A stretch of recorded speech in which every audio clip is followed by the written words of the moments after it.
ಬಲವಂತವಾಗಿ ಸಂಬಂಧಗಳ ಮಧ್ಯೆ ಇರಬಾರದು.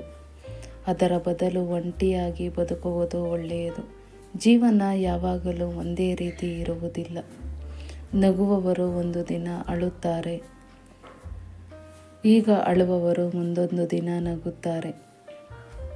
ಯಾರ ಅಭಿಪ್ರಾಯವನ್ನು ಹೀಯಾಳಿಸಬಾರದು. ಅವರವರ ಅಭಿಪ್ರಾಯಕ್ಕೆ ಅದರದೇ ಆದ ಬೆಲೆ ಇರುತ್ತದೆ. ನಮ್ಮನ್ನು ಸಂತೋಷಪಡಿಸುವವರೆಲ್ಲರೂ ಒಳ್ಳೆಯವರು ಅಲ್ಲ, ಹಾಗೆಯೇ ನಮ್ಮನ್ನು ಹೀಯಾಳಿಸುವವರೆಲ್ಲ ಕೆಟ್ಟವರು ಅಲ್ಲ. ನಮ್ಮ ಜೀವನದಲ್ಲಿ ಶತ್ರುಗಳ ಪಾತ್ರ ಬಹಳ ಮುಖ್ಯ. ಅವರಿಂದಲೇ ನಾವು ತಪ್ಪುಗಳನ್ನು ಮಾಡದೆ ಅವರ ಮುಂದೆ ಚೆನ್ನಾಗಿ ಬದುಕಬೇಕೆಂದು ಪ್ರಯತ್ನಿಸುತ್ತೇವೆ. ನಮ್ಮ ಯಶಸ್ಸಿಗೆ ನಮ್ಮ ಶತ್ರುಗಳೇ ಕಾರಣ. ಹೊಗಳಿಕೆಗಿಂತ ವಿಮರ್ಶೆಗೆ ಬೆಲೆ ಜಾಸ್ತಿ.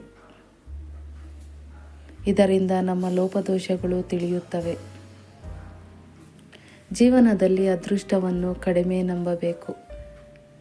ಕಠಿಣ ಮತ್ತು ಪ್ರಾಮಾಣಿಕ ಪ್ರಯತ್ನವನ್ನು ಪೂರ್ತಿಯಾಗಿ ನಂಬಬೇಕು.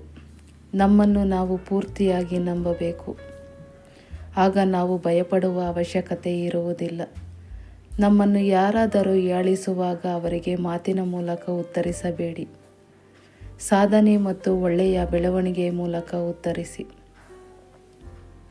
ನಮಗೆ ಬೆಲೆ ಇಲ್ಲದ ಕಡೆ ನಮಗೆ ಬೆಲೆ ಸಿಗುತ್ತದೆ ಎಂದು ನಿರೀಕ್ಷಿಸುವ ಬದಲು ಬೆಲೆ ಇರುವ ಕಡೆ ಬೆಲೆಯನ್ನು ಉಳಿಸಿಕೊಳ್ಳುವುದು ಲೇಸು.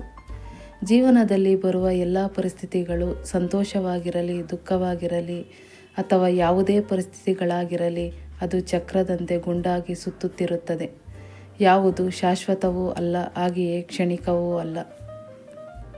ಒಬ್ಬರಿಂದ ನಮ್ಮ ನೆಮ್ಮದಿ ಹಾಳಾಗುತ್ತಿದೆ ಎಂದು ಅವರನ್ನು ಬದಲಾವಣೆ ಮಾಡುವ ಬದಲು ನಾವೇ ಬದಲಾಗಬೇಕು. ಇದರಿಂದ ನಮ್ಮ ಜೀವನ ಪ್ರಶಾಂತವಾಗಿರುತ್ತದೆ.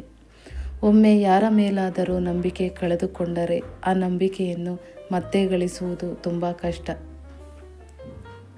ಸಂಬಂಧಗಳಿಗೆ ನಂಬಿಕೆಯೇ ಅಡಿಪಾಯ. ಅದನ್ನು ಯಾವತ್ತೂ ಕಳೆದುಕೊಳ್ಳಬೇಡಿ. ಬದುಕು ಜಟಕಾ ಬಂಡಿ, ವಿಧಿ ಅದರ ಸಾಹೇಬ.